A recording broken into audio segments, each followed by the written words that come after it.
No, I'm just having a bit of a setup nightmare. How's that? That's better. That's better, yeah, that's better. Yeah. Cool. All right, It's the most makeshift thing ever.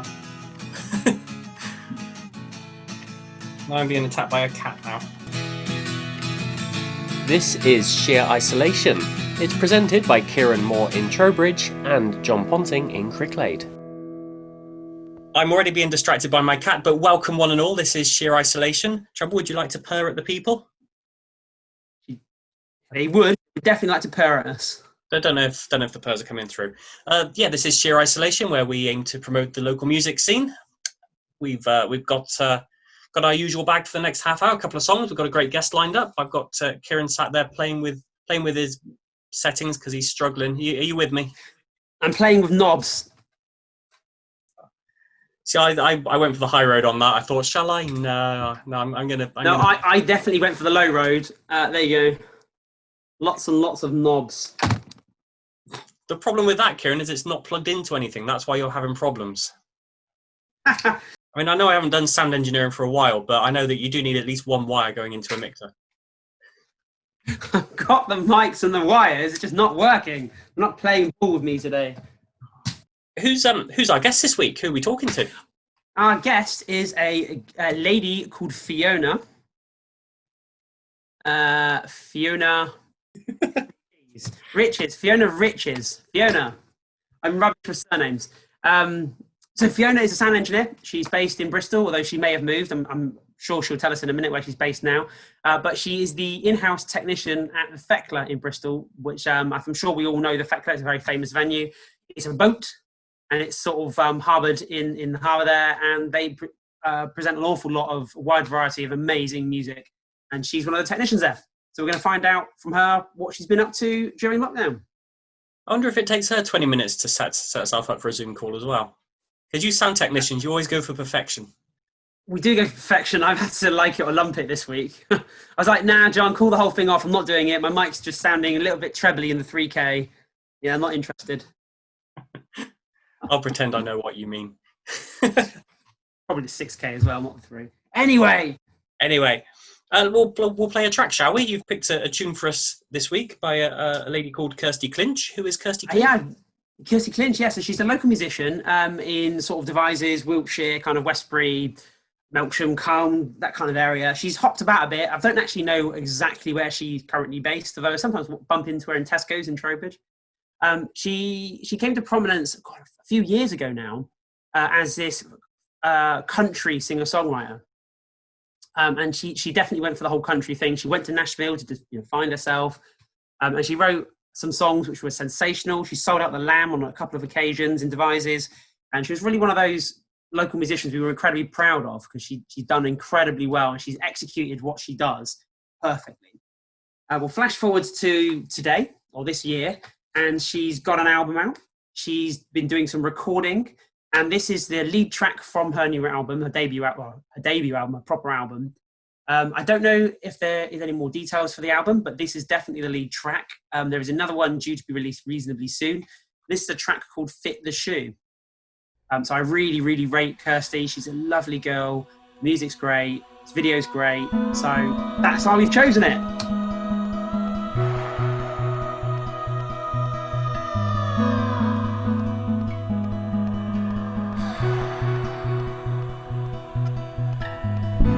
She's just a girl, but she don't know what for. She's holding hands, but they don't understand. She's eating foods, but it goes right through. She's wearing clothes, but she looks good without. She drives to work, but her car burns her cash. She stays with a man, but he treats her like trash. Why do we do the things that we do? Why do we do the things that we do to fit the shoe? It's such a silly thing to do, to thing to do.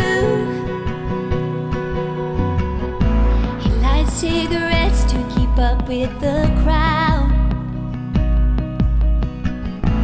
He downs a beer to be one of the last. Hey, he's just a man, but he don't know what for.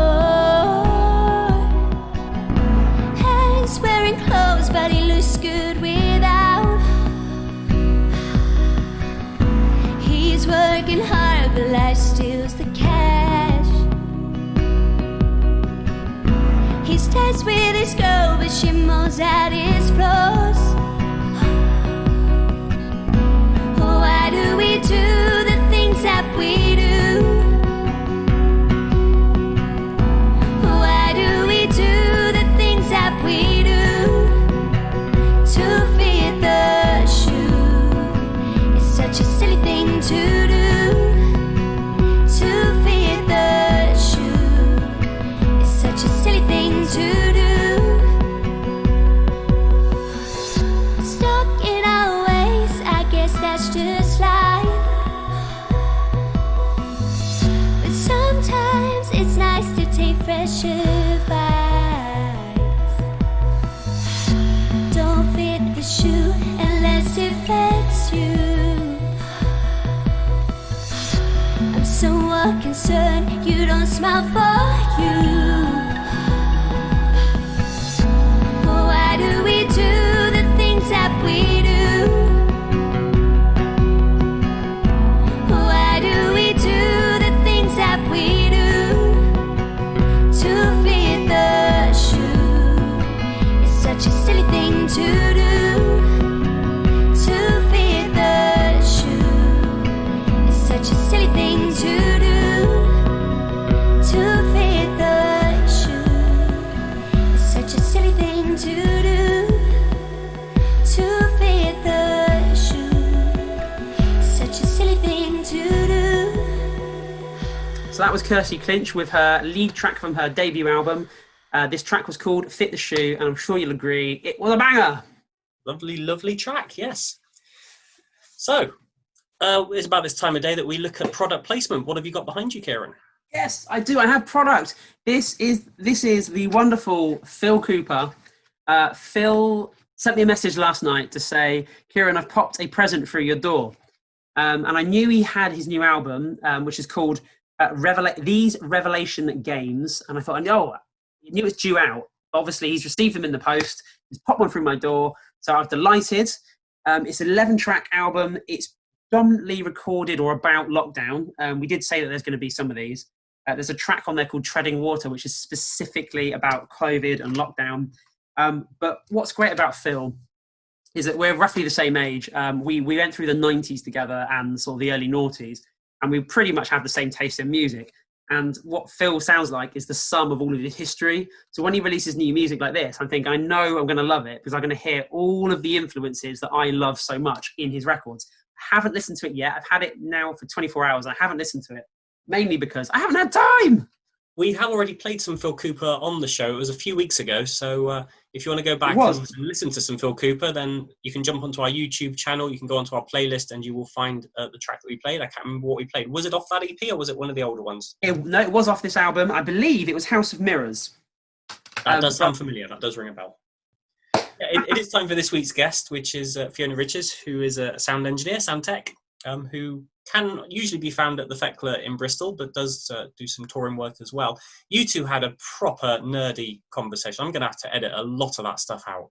You don't have to edit out. Leave it in. It's great. She is like a level way above me. There's no denying it. She is incredibly talented and capable woman. And don't envy some of the stuff she has to do working in venues with nightmare acoustics. So really impressed with her. Let's chuck her on and see what she's got to say. I met you through Riverbank in Chippenham, didn't I? We were guests on one of those panels, weren't we? Yeah, that's right. They had yellow XLRs, which I thought was cool.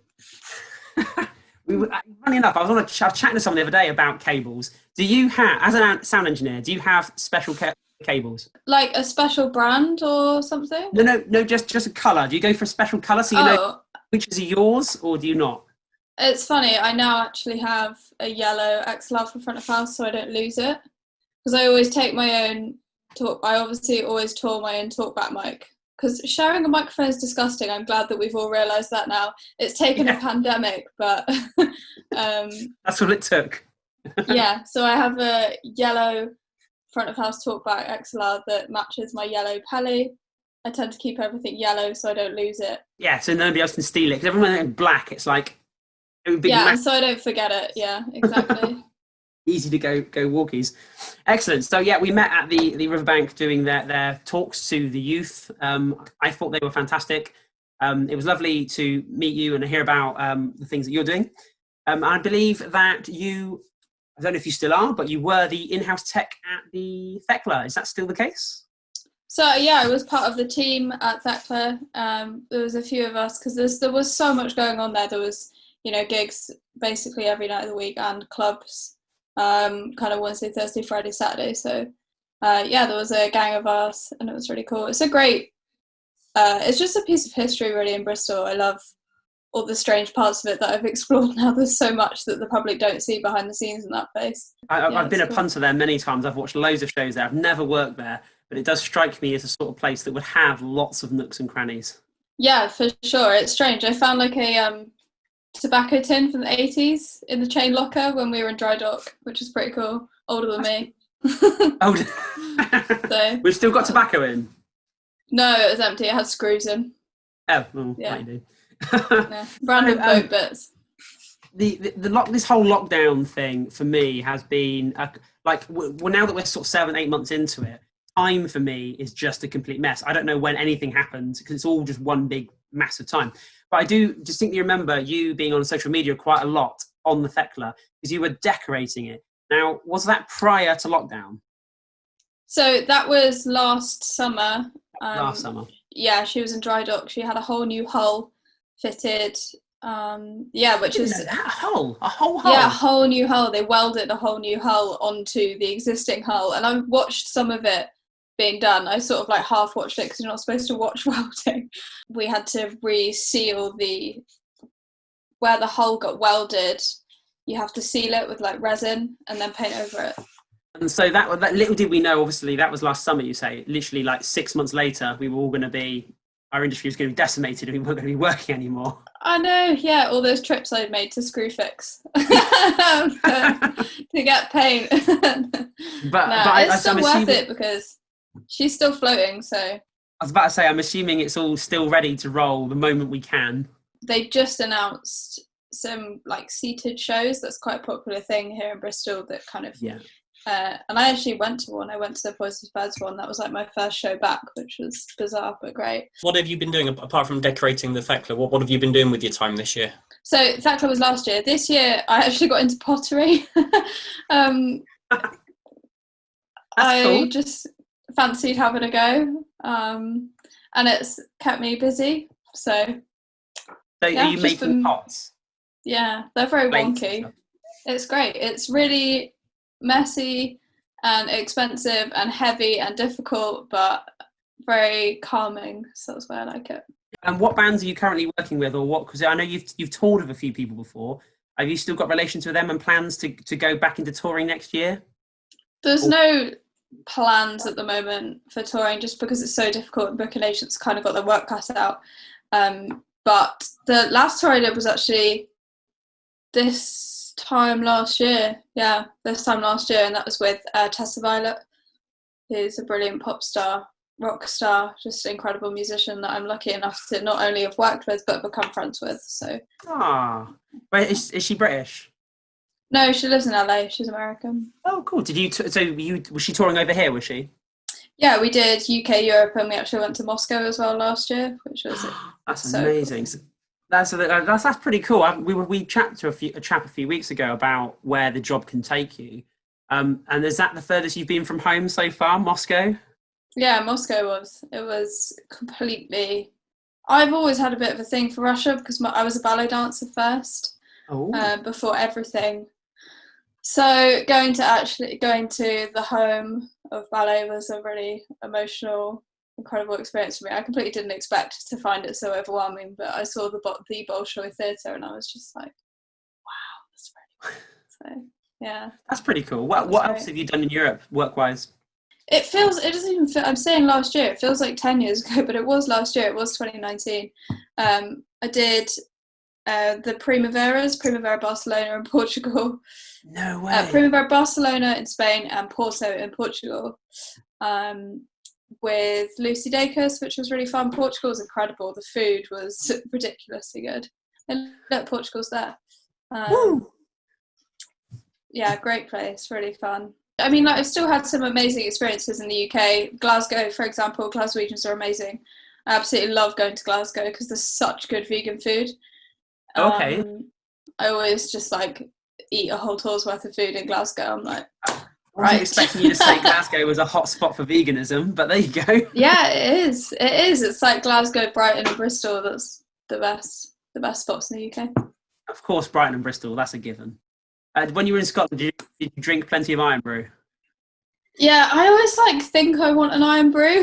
I'm always like, I want to drink an iron brew, and then I drink it, and I'm like, I didn't want this. But... That's because it is everywhere. Every corner in Glasgow, there is a shop selling iron. Subliminal. It outsells Coke. It outsells Coke. It's the only country in the world where the biggest soft drink isn't Coke. Oh, Kieran, that's my favourite fact of the week. Thank you. For people who don't know the Thekla, you can have multiple stages and multiple bands happening at the same time. I was going to say, for you as a sound engineer, is that difficult having multiple gigs in the same venue at the same time? That's such a good question. So there's two rooms. There's the main room, which is about 400, and then there's the upstairs room. That's probably about 150 at a push, 120, 150. We've had like all dayers there that have been across the two rooms. There's this one called Breakfast that was put on by Breakfast Records last year, and that was split between the two. It tends to be staggered so that people can watch one and then go upstairs or get a drink or whatever. But there'll be someone looking after. There's usually, if it's an all day like that, there's two people downstairs and one person upstairs. Downstairs, Liam, the old technical manager, and I used to swap. So one person would mix a band, the other would do lights, and then we'd swap, just to protect your ears, really, just to have a little rest. What's it? I've never mixed in the Thekla. What's it like doing sound in there? Because a lot of rooms are normally curtained or wood or whatever. This is metal. The whole room is metal. I've seen loads of shows in there. I saw Pelican in there, 10 years ago, and it was sensational, but they don't have a singer. Then I saw Paul Draper in there from Manson, and he basically couldn't hear him. But the backline was just so loud. And I've always thought to myself, I got over the this isn't mixed right thing 15 years ago, and I just enjoy shows again. I can remember going to that gig thinking, I'm so glad I don't have to mix this show, because it must have been a nightmare for the. What's it like for you mixing in there? It takes a while to get used to.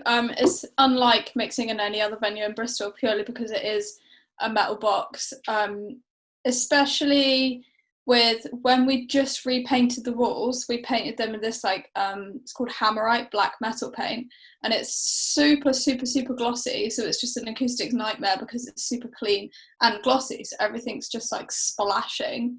For me, I'm just really grateful there's a great PA in there. There's 2 ARCs and 4 SP28s, 2 ARCs on each side and SP28s for the subs, which is just like home to me. It's the best LA PA. And there's a VI1 at front of house, which is a really nice console. It also just needs people. I've had some sound checks in there where I'm like, good God, this is going to be hard. And then you get bodies in and it's fine, so... That's classic. That's another classic sound engineering. Yes. Yeah. I mean, the reason why I love engineering is because it's the mix on a spectrum. There's creativity on one side, which is musicianship, which is effects, things like that. And then on the other hand is kind of like the really nerdy side of gear and processing and the actual science of what audio is. And engineering is right in the middle. It's a combination of my background as a musician and a music lover and a record collector, and also the fact that I am besotted by the science. I think it's so incredible that I can change something and change how it affects someone. I think all the good engineers really good, they think along those lines. I'm not a good engineer. I'm a solid engineer, good as you, definitely not. But what you're describing is exactly that draw, that allure. Do you find that you're a control freak now in the other parts of your life? Because you sit and you control the sounds. Do you like walk away, or do you still like control other aspects of your life? It's funny. The reason why I love live audio and live engineering is that I don't have a lot of control. I have one chance to make it sound great, and then it's over. That show happened. You were either there or you weren't. Whereas I think if I do want to make records one day, but I think I would really have to learn when to switch off and accept something, because I'd be like, I could just do this. So yeah. Have you ever crazy experiences during doing any aspect of sounds that you want to tell? Oh, so many. I think one of the funniest is, do you know the band Pup? Yes, I know Pup. Yeah, I absolutely love them. They're lovely, lovely boys. They came through and played in SWX here in Bristol, and my monitor console in SWX is a Yamaha M7, great big behemoth of a console. It was like one of the first digital boards, and it's got its quirks. I'll be kind here. It's it's fine once you know what its quirks are. It's absolutely fine. But during Pup's sold out incredible show in SWX, my monitor console crashed, and it takes a whole 17 seconds to reboot back on, because it runs on like Windows 95 or something. So I had 17 seconds of just being stood behind my board, and the band are looking at me, and I'm like, I'm sorry. You picked a track for us this week. Do you want to tell us what the track is and why you picked it? So I picked a track called Mood Stabilizer by Poisonous Birds. I'm very lucky that these people are actually my friends, and I get to spend my time drinking coffee with them, usually pre-COVID here in Bristol. I've mixed them before as well when they were on tour with Sleep Token, which was really fun. I just love this track. I think it's a kind of an anthem for what Bristol's music scene promises upon its return, and I think we all need a little bit of that, so that's why I picked this song.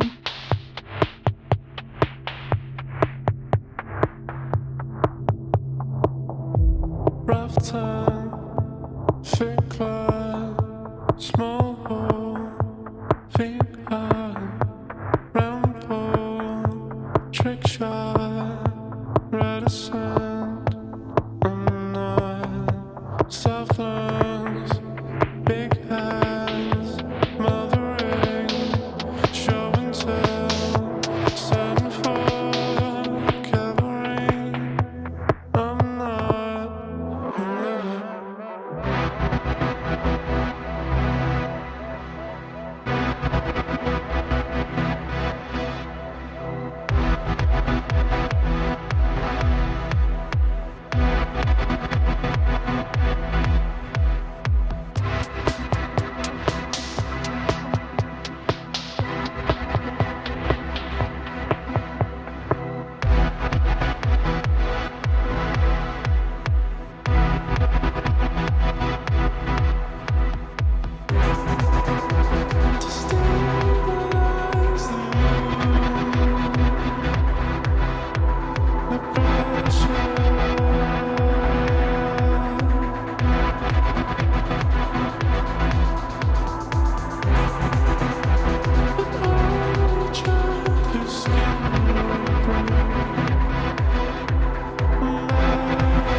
Joe, I haven't been to the Thekla for absolutely years and years and years, but it's such an incredible venue to think that you've got this boat and you've got these big acts and these big rooms floating in Bristol Harbour. It is a bit like a TARDIS as well, because I mean, although it is a big boat, when you go inside, it feels like much larger than it did on the outside. It definitely feels like a TARDIS. I seem to remember when I went, there was like a nightclub going on the bottom floor, and then live music upstairs, and there was like people up on deck and all this stuff. And it's. Can you remember before it got decorated? Can you remember that it had Banksies and stuff on the outside? It did, didn't it? Yes. Yeah. And I think they painted over them, and there was an uproar. Well, Banksy will just have to come back and put them back, won't he? He will. But yeah, great venue, just quirky and fun. Like I say, I wouldn't want to engineer in there, but she knows what she's doing, so good, well done her. Time for some news. Well, we made it official. We did mention it a few weeks ago that the John Gom gig had been postponed. It took me a little while to catch up with all of my admin-y things, but we've made it official online now. So original ticket's still valid. We're still doing it at Manuel's Yard. Jamie Williams, who's a friend of mine from Bath, who's recently moved to Trowbridge, who is a sound engineer as well. He still runs the sound at the Walcott House in Bath. So he's, again, really capable guy. He is going to do the sound for me. So I'm delighted to start the creation of this Trowbridge music scene. It's well underway, and I'm terribly excited. The news is, you probably might have seen it in the Gazette or online, but the Gazette ran the article announcing that I've taken over the Village Pump in terms of at least restructuring the committee and becoming like the driver of making stuff happen. So that's now official. It's out there. We are going to do some amazing stuff as soon as we can. I promise you, nobody wants this more than me. It's a very difficult time to take over a venue, Kieran, I'll be honest with you, mate. Yeah, it is. This has been in the planning for a few months, hasn't it? It has been in the plan for a few months, and actually what it's enabled us to do is to decorate it and prepare. So we have done some sort of remedial works to the building. So yeah, but you know, the pump as an organisation is going to be more formal now, and it's not necessarily going to be tied to the old building. We're going to do shows elsewhere, at the town hall, at the church, etc. And again, it's not me; it's a group of people. I'm just sort of giving it a drive. So you know, there will be other shows that won't have anything to do with me, but the pump still exists. Basically, it's going to be here for Trowbridge and for all the people that love what it did previously. It's still going to exist. So yeah. Well, congratulations on taking that one over. And cheers, mate. With it. So it's nice to end the podcast on a slightly more positive note after the last few months. If anybody wants to get in touch with us, send us some music videos, send us some ideas. The email address is sheerisolation@gmail.com. You can listen to us, listen to our back shows back on YouTube and other streaming services. Obviously, we're on the radio as well. And we're here every week, so come back to us next week where we'll have some more guests, more tracks, and me and Kieran will continue to talk nonsense about what's happening in the world. Excellent. Toodle pip. Until next time. Until next time, Kieran, it's been lovely to chat to you as always. You take it easy, mate. See you soon. Take care.